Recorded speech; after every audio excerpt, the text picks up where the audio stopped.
시청자 여러분 안녕하십니까? 출발 성공 투자 박민영입니다. 안녕하세요. 김수정입니다. 간밤 뉴욕 증시가 연이틀 하락으로 마감을 지었습니다. 국채 금리가 전일에도 급등하면서 2008년 이후인가요? 최고치를 찍었었는데 어제도 또 4.2%대로 치솟았기 때문인데요. 그래도 이 어느 정도의 하락폭을 좀 제한했던 거는 AT&T라던가 IBM, 램리서치 등의 기업들이 호실적을 발표하면서 급등이 나왔기 때문인데요. 네, 일단 실적 이슈가 계속 방어를 해주고 있습니다만 물가와 금리가 그것을 또 찍어 누르는 흐름이 나오고 있습니다. 어떻게 바라봐야 될지 상당히 고민되고요. 어제 우리 장 후반부터 해서 쏟아진 글로벌 이슈가 너무나 많았습니다. 그러한 부분들 하나씩 점검해 나가면서 오늘 뉴욕장 그리고 어제 시장에서 강했던 섹터 이야기까지 풀어가겠습니다. 일단 어제 시장에 영향을 줬던 내용들부터 점검을 좀 해보겠습니다. 일단 외환시장의 움직임이 정말 심상치 않게 진행이 되고 있죠. 심리적 마지노선이었던 1달러당 150엔 선까지 돌파하는 움직임이 나타났습니다. 얼마 전에 140엔 돌파였는데 이번에 빠른 속도로 150엔까지 돌파하며 엔저 상황이 상당히 심각하다라는 겁니다. 32년 만에 보는 수치인 거죠. 이 말은 즉슨 왜 이런 엔저가 나오는지부터 조금 들어가 봐야 될 것 같은데요. 딱 확인이 가능합니다. 미국의 국채금리와 일본의 국채금리 차이를 보면 어마어마하죠. 미국의 국채금리를 올리면서 그쪽으로 달러가 이동을 하고 있는, 자금이 이동하고 있는 가운데 일본에서는 일드 커브 컨트롤이라고 해서 2년물 국채금리를 0.25%로 유지하는 수준으로 계속해서 국채를 매입하는 정책을 쓰고 있습니다. 그러면서 금리 차가 심화되고 있고요. 엔저를 더 촉발시키고 있는 거죠. 총리와 총재는 지속적으로 통화 완화 정책을 아직까지 고수하고 있는 상황이고요. 그러다 보니까 엔화 가치가 계속해서 떨어지고 있습니다. 비단 엔화만의 문제는 아닙니다. 지난 연말 대비해서 올해 흐름을 놓고 봤을 때 한국의 원화나 중국의 위안화도 역시 달러 대비 큰 폭으로 떨어져 있는데요. 위안화 가치도 어제 14년 만에 최저치까지 내려갔습니다. 위안화 1달러 7위안 이 포치 돌파 무섭습니다. 라는 얘기를 얼마 전에 했었는데 이제 여기에서 7.2위안까지 갔다고 하네요. 그만큼 한중일의 통화 가치가 떨어지고 있는 겁니다. 중국과 일본 같은 경우는 아시아에서 경제 대국입니다. 여기에서 통화 가치가 이 정도로 떨어진다? 블룸버그에서는 다시 아시아 외환 위기가 재현될 수 있다라고 이야기합니다. 엔화 가치가 떨어지면 우리는 수출 경쟁력에서 밀려나고요. 위안화 가치가 떨어지면 중국의 소비력이 감소해서 우리 경제 타격이 있을 수 있죠. 이래저래 좋은 소식은 아닙니다. 앞으로 어떻게 움직임들을 보여줄지 우리도 예의주시해야 되는 부분인 거죠. 그리고 또 하나 소식이 들려왔던 거는 어젯밤 잠들기 전에 봤었는데요. 영국의 트러스 총리가 사임을 결정했다라는 소식이 들려왔습니다. 44일 최단기간이었습니다. 주요 영국 총리의 임기를 한번 살펴보면 1827년도에 취임하고 119일 만에 사망했던 조지 캐닝 총리 이후로 역대급으로 짧은 시간이었다라고 하네요. 감세안을 섣부르게 내놨다가 큰 역풍을 맞은 트러스입니다. 어찌됐건 이 영향을 받으면서 파운드화가 순간적으로 급등하는 움직임도 나타났었는데요. 요즘 파운드화 움직임을 보면 마치 비트코인과 같다. 1000년의 역사를 가진 파운드화가 이렇게 흘러갈 줄이야. 이런 목소리도 많이 내고 있습니다. 영국과 일본, 중국을 보면서 문득 든 생각은 이겁니다. 영국 같은 경우도 인플레 잡다가 난데없이 이 경제를 보고 거기에 대한 지원책을 내놨다가 역풍을 맞았죠. 일본도 지속된 완화책을 쓰고 있고 중국도 인민의 마음을 달래기 위해서 경제 부양책을 계속 내놓고 있습니다. 지금으로서는 물가 잡기에 주력을 해야지 경제를 섣부르게 뒤돌아봤다가는 큰 코를 다치는 상황인가라는 생각이 들었습니다. 그러면서 쏟아지는 긴축에 대한 이야기가 왠지 타당해 보였죠. 자, 이러한 이슈가 우리 장에 그리고 글로벌 증시에 영향을 줬고요. 우리 장에서는 이 채권 관련한 이슈가 지속적으로 부각이 됩니다. 워낙 길게 얘기해야 되는 사안이라서 좀 짤막하게만 보죠. 레고랜드 ABCP 충격이 지속적으로 발생을 하면서 이게 채권 시장부터 부동산 대출 그리고 리츠까지 타격을 줄 수 있다. 그래서 부동산과 건설사들 부도 얘기까지 많이 돌았었죠. 그러면서 증권사들의 주가가 다 떨어졌습니다.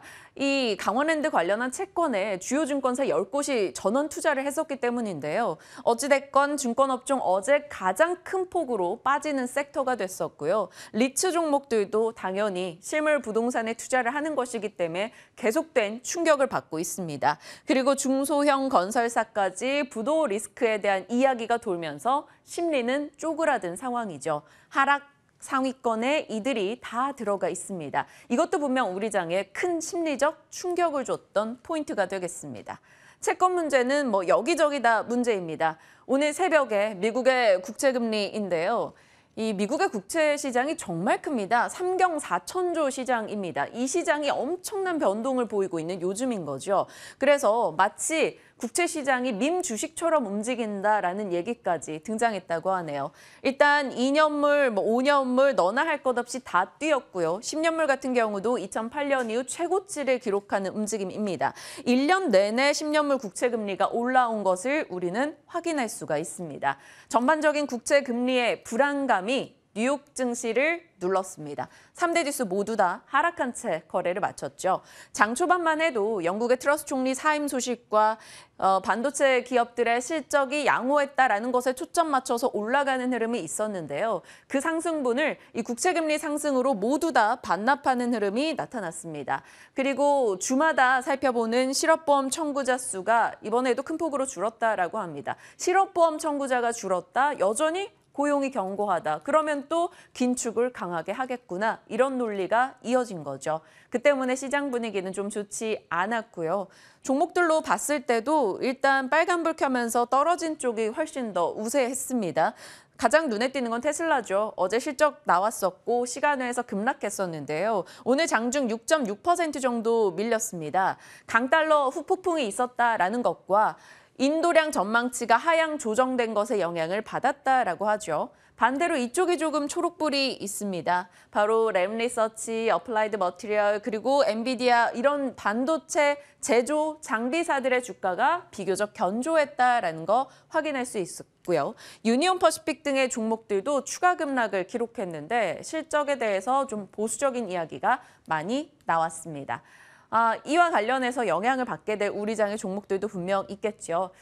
이 이야기 좀 해보죠. 테슬라 걱정이 애플 걱정이 될 수 있다라는 목소리가 나왔는데요. 작년 기준 해외 매출 비중이 테슬라가 55%인데 애플이 58%입니다. 강달러 역풍을 테슬라가 맞았다면 애플도 맞겠지 이런 목소리가 등장을 한 거죠.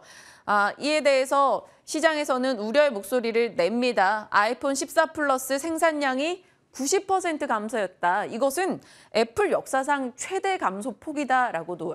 그래서 사실 LG 이노텍 이런 애플 관련 종목들 어제도 좋지 못했고요. 또 더 안 좋을까 걱정되긴 했는데 용감하게 한국투자증권에서 이거 오히려 호재야라고 이야기를 꺼내놨습니다. LG 이노텍 이 14% 생산을 확대시키는 요인이 되고 있고 실제로 계속 이런 애플 이슈가 있음에도 불구하고 LG 이노텍의 물량은 전혀 줄지 않았다라고 이야기하고 있습니다. 그리고 아이폰 전체 수요에서 14 플러스 이번에 감소시키는 부분은 3% 비중이지만 지금 늘어나고 있는 프로 같은 경우는 70%다. 결국에는 실적 괜찮을 거야 라고 이야기하고 있습니다. LG 이노텍 앞으로 어떤 흐름 보일지 한번 가봐야겠죠. 한국투자 의견이 맞았으면 좋겠습니다. 그리고 시간외에서 스냅이 실적을 내놨었는데요. 매출이 조금 부진했습니다. 그리고 다음 분기 가이던스를 제출하지 않았어요. 어떻게 될지 모르겠다라는 거죠. 그러면서 스냅이 시간외 25% 급락 나왔고요. 관련해서 메타나 알파벳도 주가 하락을 시간외에서 보여줍니다. 오늘 우리 장에서 성장주로 대변되는 종목들 어떻게 영향을 받을지 봐야 되는 포인트입니다.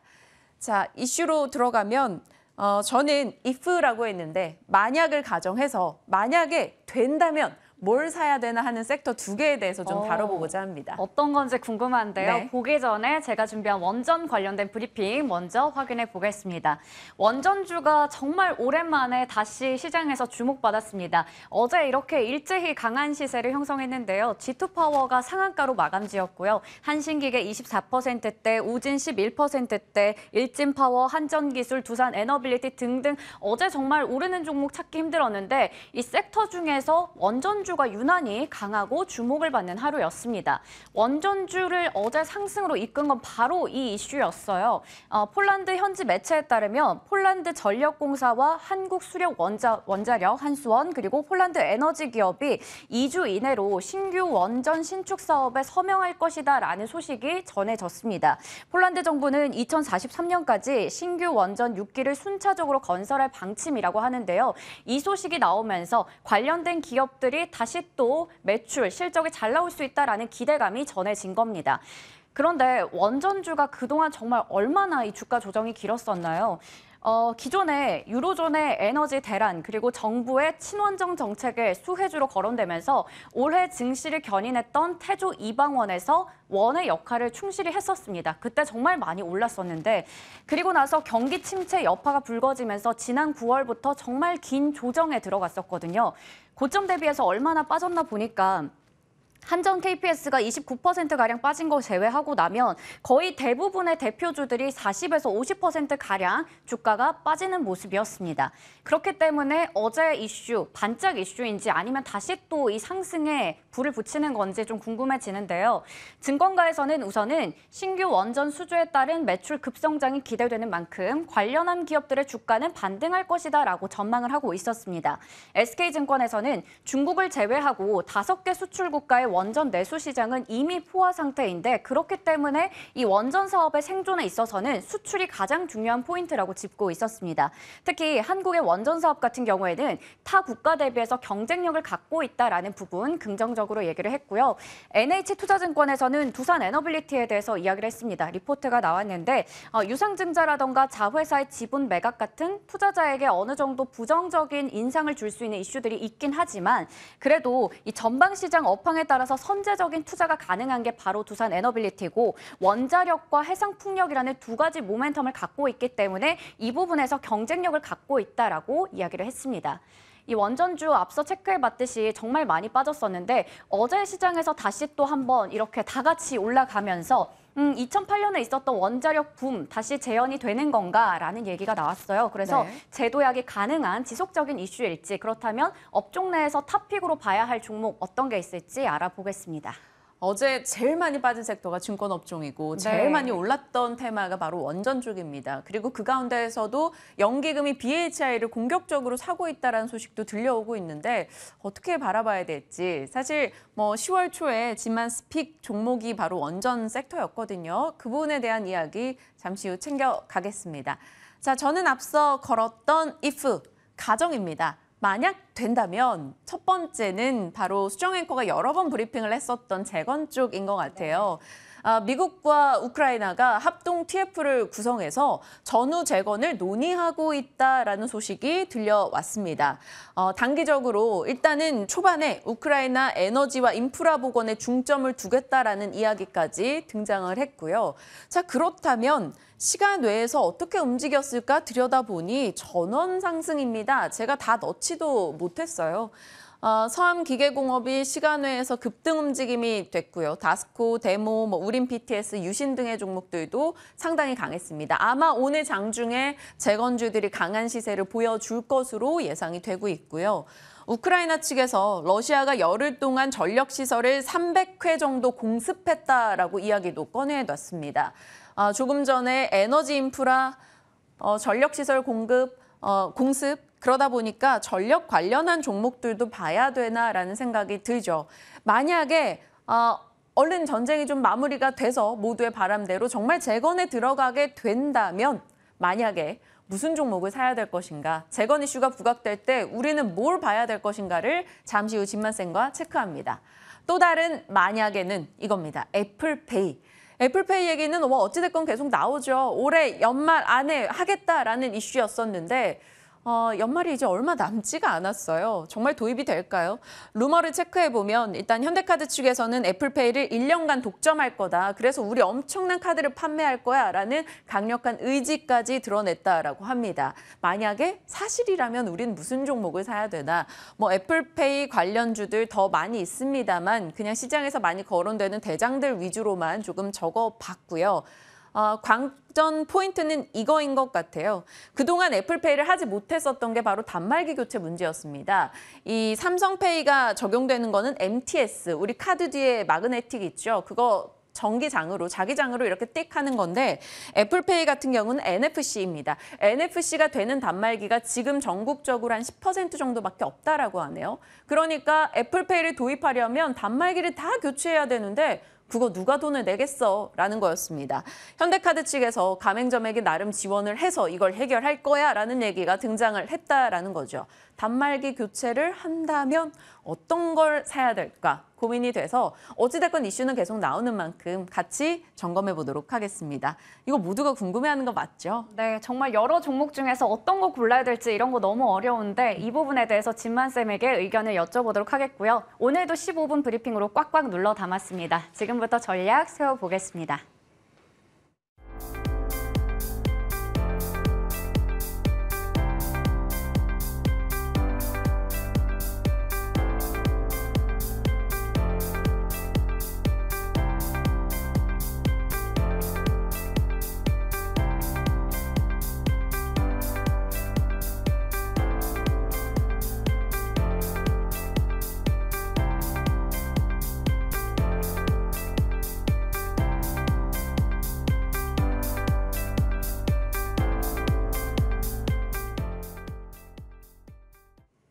시장에 대한 이야기 또 한 주 마무리하는 금요일이니만큼 다음 주를 대비하는 전략들 챙겨보겠습니다. 김진만 쌤 함께합니다. 어서 오세요. 네, 안녕하세요. 네, 이슈가 너무 많았어요. 엔화 약세, 그리고 트러스 총리의 사임, 그리고 국채금리 급등. 시장에 어떻게 녹여야 될까요? 근데 사실 제가 말씀드렸던 것처럼 아직 뭐 큰 폭의 상승세를 나올 수 있을 만한 이제 재료들은 부족하다. 그러나 바닥은 잡았다라는 포인트에서 계속적으로 이제 바닥을 잡았을 때는 오히려 이제 단기 테마성 이슈들, 즉 하루 정도짜리 이슈들이 계속적으로 좀 시세가 나오고 있는 것 같고 이제 일단은 뭐 크게 더 밀리지 않는다라는 게 일단 뭐 다 계속적으로 이제 시장의 악재로 작용했던 뭐 반대 매매라든지 지금 사실상 반대 매매가 나올 수 있을 만한 하락폭은 이전만큼 나오지가 않는 상황이기 때문에 투매를 막는 것에서 멈출 수 있다. 근데 시장에서는 여전히 호재를 필요로 하고 있다. 근데 호재성 이슈가 사실 계속적으로 이제 단발성으로 마무리된다라는 게 좀 아쉬운 부분이긴 합니다. 이제 사실 조금만 회복 혹은 이제 조금만 올라갈만 하면은 계속 국채 금리가 올라가는 모습을 보여주고 있기 때문에 이런 부분들 아직 시장에서는 악재가 있을 수도 있다. 그래서 오히려 FOMC 전에는 바닥을 다지는 것으로 마무리가 되는 게 좋을 것 같아서 일단은 10월은 아마 그렇게 큰 폭의 상승세는 힘들겠지만 그래도 바닥권에서 살짝 올라오는 모습만 보여줘도 시장은 그래도 버틸 것이다라는 그런 의견으로 지금 이제 미국 기업들의 실적이 계속 나오는데 결국에는 성장성을 보여주는 종목들은 이제 현재 주가 혹은 이전의 주가만큼은 회복이 될 만한 구간들이 있고요. 혹시나 이제 테슬라나 이제 스냅 같은 과거의 영광에 취해서 실적과 혹은 이제 성장세가 둔화가 되는 기업들에 대해서는 사실 시장은 여지없이 이제 레드카드를 주고 있다라는 그런 표현을 한번 쓰면 좋을 것 같습니다. 그래서 결국에는 실적이 얼마만큼이 나오는지 컨센서스를 부합을 하는지 혹은 영업이익률이 상승을 하는지 각자 이제 그런 성장성이 있는지 아니 혹은 이제 그런 이제 금융주 같은 이제 실적 장세에서 실제로 그 실적을 또 보여주는지 여부에 따라서 또 개별주적인 모습을 보여줄 수 있기 때문에 각각 보유하고 있는 종목의 모멘텀 맞춰서 내가 보유하고 있는 종목의 모멘텀이 뭔지 한번 체크를 해보는 시간을 가져보시면 좋을 것 같습니다. 제가 앞서 브리핑 준비는 해놓고 분명 화면에 써 있었는데도 너무 많은 이슈를 정리하다 보니까 놓친 게 있었어요. 말하는 걸 놓쳤는데 체험펀드. 네. 코로나 시기 때 3조 조성을 해서 1조 4천억 쓰고 지금 1조 6천억 투입하겠다라고 어제 소식이 나왔잖아요. 이 부분이 나름 조금 위로가 될까요, 우리 장에? 사실 지금 제일 중요한 시장에서 당장 중요한 건 저는 일단 공매도 관련된 이슈가 조금 더 중요할 것 같은 게 채안이나 증안펀드보다요? 네, 사실 이게 유동성을 공급하는 것을 제외하고는 만약에 그냥 순수하게 유동성만 공급하게 되면은 밑빠진 독에 이제 그냥 계속 물을 붓는 게 될 수도 있습니다. 근데 실제로 지금 보시면은 매매 거래가 굉장히 증가하고 있지는 않는데 공매도의 비율은 계속 올라가고 맞아요. 있습니다. 그래서 이게 계속 이제 그냥 순수하게 돈을 붓는다라는 그런 포인트보다는 어느 정도 이제 밑 빠진 독을 조금 이제 보수를 하고 이제 부어야지만 이제 좀 어느 정도 물이 차는 모습을 보여주지 않을까라는 그런 생각으로 당장 중요한 거는 예를 들어 차라리 그냥 공매도를 늘려버리면은 이제 실제로 이제 종목 이제 뭐 예를 들어 코스피 200과 코스피 150 내의 종목만 이제 공매도의 주요 타겟이 되기 때문에 사실 어느 일정한 종목군에만 계속 이제 집중 포화가 되는 모습을 보여주고 있기 때문에 사실 조금 이제 지금은 어느 정도 필요하다 이제 하지만 이제 뭐 당장 액션은 빠르게 나오진 않고 있는 부분들이기 때문에 진짜 한국 시장은 호재를 필요로 하고 있다라는 그런 부분에서 빠른 결정이 뭐 되든 안 되든 이제 투자자들이 어느 정도 가름할 수 있을 만한 이야기들이 나왔으면 좋겠습니다. 네, 알겠습니다. 일단 뭐 치안펀드, 증안펀드가 집행이 되는 것은 호재이긴 하나 뭐 시장을 끌어주는 게 아니라 그냥 어느 정도의 방어 요소인 거고 정말 호재로 해석될 만한 것은 공매도 관련 이슈일 텐데 기다려 보겠습니다. 섹터로 들어갑니다. 원전. 10월 초에 원전 쪽 관심 가져야 됩니다라고 얘기를 주셨어요. 한동안 원전도 엄청 고생을 했었는데 어제 테마 상승 1위에 떡하니 이름을 올렸습니다. 급등주도 꽤 많이 보였었고요. 또 이슈가 있었는데 원전주 대응 전략 어떻게 짤까요? 사실 이제 보시면은 지금은 다들 아시다시피 주가가 이제 바닥권을 잡고 있다라고 제가 계속 말씀을 드렸는데 여기서 올라가려면은 최대한 신선한 재료들이 누가 먼저 가장 빠르게 나오는지가 사실 시장의 수급을 이제 보여줄 수 있을 만한 요소. 그만큼 이제 시장이 너무나 죽어 있기 때문에 작은 이제 호재에도 이만큼 반응을 좀 하는 모습을 보여주고 있고 이전에 돈을 들어왔던 섹터들이 다시 한번 이제 관련한 이제 이슈들이 있을 수도 있다. 원전은 마찬가지로 제가 이제 원전에 기대했던 부분과 우려했던 부분들이 다 같이 잘 나왔죠. 기대했던 부분들은 이런 이제 수주에 대한 가능성이 기대했던 부분들이고 좀 이제 보수적인 의견을 제시했던 부분들은 오히려 사실 실체가 없는 구간들이기 때문에 실적 장세가 되는 구간에서는 조심해야 할 필요가 있다고 해서 당시 이제 가장 올랐을 때 오히려 보수적인 의견을 제시를 드렸었는데 마찬가지로 지금 약간 폴란드 원전 신축 기대감이 나오자마자 이 관련해서 이제 확 상승세가 올라가고 있는 만약에 오늘 시장이 그렇게 금요일이잖아요. 금요일이기 때문에 어렵다고 하면은 오히려 이런 종목들이 하루 정도의 추가적인 이슈를 더 많이 받을 수 있을 것 같은데 사실 이게 지속될지 여부는 좀 불확실성이 좀 더 큽니다. 오히려 오늘이나 다음 주 월요일 정도는 어느 정도 마무리가 되지 않을까라는 그런 우려 섞인 부분들이 지속이 되기에는 이 폴란드 원전 신축 기대감이 단 하루 정도 이슈로 좀 마무리되지 않을까라는 그런 보수적인 의견이 있기 때문에 만약에 오늘 시장에 나는 원전주를 살 거야 하시는 분들은 저는 조금 반대 입장을 가지고 있어요. 신규 매수는 반대. 네, 여기서 한 번 정도 더 살짝 이제 이전만큼은 아니겠지만 여기서 한 20% 정도의 좀 조정폭이 나오게 된다면은 그때 다시 매수하시는 그런 전략을 쓰시는 게 좋을 것 같고 실제로는 아직까지 실체가 없다. 오히려 실적이 지금 하나둘씩 나오고 있는 실적 장세가 이어지기 경우에는 오히려 원전주가 그리 좋지 않은 모습을 보여줄 수 있기 때문에 단발성 이슈로 마무리가 되는 게 오히려 신재생 에너지 쪽 이제 예를 들어 원전과 태양광, 풍력을 이제 신재생 에너지라고 가정을 하면은 오히려 실적 장세에 강했던 이제 종목들이 이제 태양광들이 2분기 때 굉장히 강했고 풍력은 오히려 2분기가 그리 좋지만 않았지만 3분기 때는 오히려 호재가 됐을 수도 있기 때문에 오히려 반대로 풍력과 태양광들이 실적 장세에 강할 수도 있다라는 포인트로 신재생 에너지 쪽 조금 더 관심을 가져보시는 게 좋을 것 같습니다. 밤 사이에 또 태양광 쪽은 또 많이 내렸거든요. 네. 뭐 선런, 선파워 이런 종목들 좀 하락을 했었는데 오히려 좀 조정 시에 한번 관심을 두고 보자 태양광 쪽 얘기를 코멘트 달아주신 거고요. 원전에 대해서는 지금 급할 거 없습니다. 뭐 시장의 실적을 조금 보고 판단해보자라고 의견을 주신 겁니다. 때로는 뭐 실적주가 관심을 받았다가 뭐 때로는 뭐 완전 시가총액 상위권의 지수 추종하는 그런 종목들만 관심을 받았다가 어떤 때는 테마주만 돌잖아요. 지금은 어느 지점에 와 있는지 모르겠습니다만 또 계속된 테마 이슈가 나오는 쪽이 바로 재건과 애플페이 관련주가 되겠습니다. 만약에 된다면을 가정을 했을 때 뉴스가 나왔을 때 저희가 대응을 해봤을 때 애플페이 관련해서 어떤 종목이 괜찮은지 아니면 다 지금 일단 밀어놓고 안 봐야 되는지 궁금해요. 네, 사실 이제 애플페이도 이제 저도 이제 최근에 이제 아이폰 업데이트를 하니까 애플페이 관련된 약관이 생겼더라고요. 그만큼 이제 다가온 것 같습니다. 이제 상용화에 대해서 다가온 것 같은데 실제로 이제 지수와 좀 반대되는 모습을 보여준 애플페이 관련주들이 굉장히 흐름이 좋았습니다. 실제로도 굉장히 시장에서 강한 모습을 보여준 부분들이 있는데 과연 여기서 추가적인 이슈, 즉 보시면은 이제 제가 아까 원전과 지금 애플페이를 다른 관점으로 보는 게 이제 불이 좀 꺼질만 하면은 다시 이제 재료들이 부어지면서 불이 활활 좀 타오르고 있는데 아무래도 근접해서 계속적인 재료가 나오게 된다면은 추가적인 이슈, 이제 만약에 관련해서는 당연히 이제 관련 기술을 갖고 있는 그런 업종들이 조금 이제 관심을 가져보실 필요가 있고, 이제 NFC 관련돼서 이제 삼성페이는 두 가지가 다 됩니다. NFC도 되고 이제 다른 기술도 되고 두 가지가 다 되고, 애플페이는 NFC만 되기 때문에 만약에 NFC 단말기를 필요로 하게 된다고 하면은 당연히 관련해서 관련 기술을 갖고 있는 종목 혹은 관련해서 단말기를 제작 혹은 이제 만드는 기업들이 관심을 가져보시면 좋을 것 같고, 이제 그렇기 때문에 저는 이제 관련주로서는 이제 한국정보통신이 가장 많이 돈이 들어온 상황, 그다음에 거의 대장이잖아요. 그죠, 네.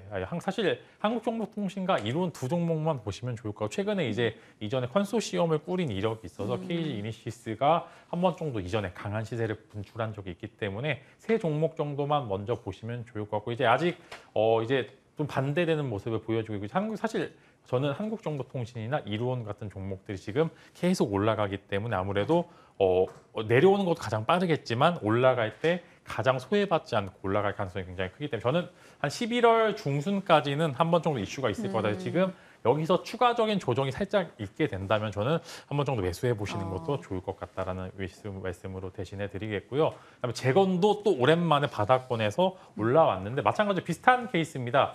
바닥에 있었을 때 계속적으로 이제 재료가 나오는 이제 섹터들이 시장에서 계속 강한 모습을 보여주고 있고요. 오늘도 조금 시간의 거래에서 셌기 때문에 여기서 마무리가 될지 아니면 추가적으로 계속 강한 모습을 보여줄지 여부는 사실 좀 불확실하지만 저는 항상 계속 걱정이 되는 게 시간의 거래에서 높았다고 장중에 센 거는 아닙니다. 그래서 여기서 오히려 매도 물량이 많이 나올 수도 있기 때문에 저는 오늘 조금 조심해보자는 그런 의미로 좀 먼저 말씀을 드리겠고요. 금요일이기 때문에 사실 차익 실현 매물이 나올 수 있는 구간이기도 하고, 이제 보시면은 이전에 가장 시세가 셌던 종목들이 많이 이제 조금 이제 손해가 보신 분들이 많아서 본전 욕구가 굉장히 강합니다. 그래서 내가 본전 오면 팔아버려야지 이런 욕구들도 굉장히 강해서 그만큼 이제 많이 올라갔다가 내려왔다라는 거는 이 차익 실현 욕구가 강하기 때문에 여기서 만약에 추가적인 상승이 나오면 계속 개인의 매도세가 있을 수도 있는데 여기서 과연 개인의 매물들이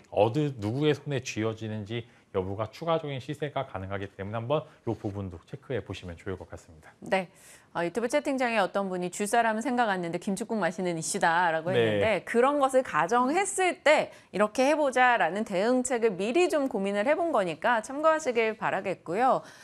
애플페이 그리고 재건 관련주 이렇게 체크를 해봤습니다. 자, 진만스 픽으로 가볼게요. 뭘까요? 넘겨보시면. 긍정 시나리오를 써보자. 오늘 긍정적인 게 뭐가 있었나 생각해도 뭐 체험 펀드, 미국에서 반도체 쪽 괜찮았다? 뭐 이 정도밖에 생각이 잘 안 나는데요. 네, 일단은 뭐 시나리오는 다들 이제 뭐 주식 시장도 그렇고 일단은 소설을 한번 써보고 그 소설이 맞게 되면 사실 기분이 되게 좋잖아요. 그래서 일단은 시장에 어떤 긍정적인 요소들이 있는지 일단 먼저 제가 한번 쫙 짚어드리면서 한번 시나리오를 써보자 이제 이렇게 해서 한번 관심을 가져보고요. 이제 몇 가지 요소들이 좀 있는 것 같습니다. 일단은 어찌 되었던 간에 한계가 보이는 금리 인상, 사실 뭐 5%, 5.25%까지 얘기를 하고 있는데 일단은 오케이, 거기까지니까 얼마 남지 않았다. 추가적인 금리 인상만 제한이 된다고 하면은 시장에서 아는 시나리오는 사실 큰 폭의 하락폭을 더 만들기 좀 힘들다. 보시면은 나스닥도 보시면은 상승폭도 많이 제한이 되고 있긴 한데 하락폭도 좀 제한이 됩니다. 어느 구간에 오면은 계속적으로 매수세가 오고 있는데 이게 뭐 쇼커버가이기 때문에 의미가 없다라고 하시는 분들이 있는데 쇼커버하는 이유도 한번 생각을 해보셔야 됩니다. 그만큼 더해서 더 빠지기 힘들기 때문에 손익비가 나오지 않아서 쇼커버를 한다. 이런 포인트로 접근을 해보시면 좋을 거고, 이제 반도체들이 주들이 거품이 좀 빠져서 생각보다 이제 방어력이 견고합니다. 어제도 보시면 이제 반도체 쪽은 그래도 생각보다 견고했었는데 그만큼 거품이 다 빠져서 제가 계속 말씀드린 근육만 남았기 때문에 이제 실적 양세에서 매번 강했던 기업들은 저는 국내 시장에서는 오히려 또 견고한 모습을 보여주지 않을까라는 그런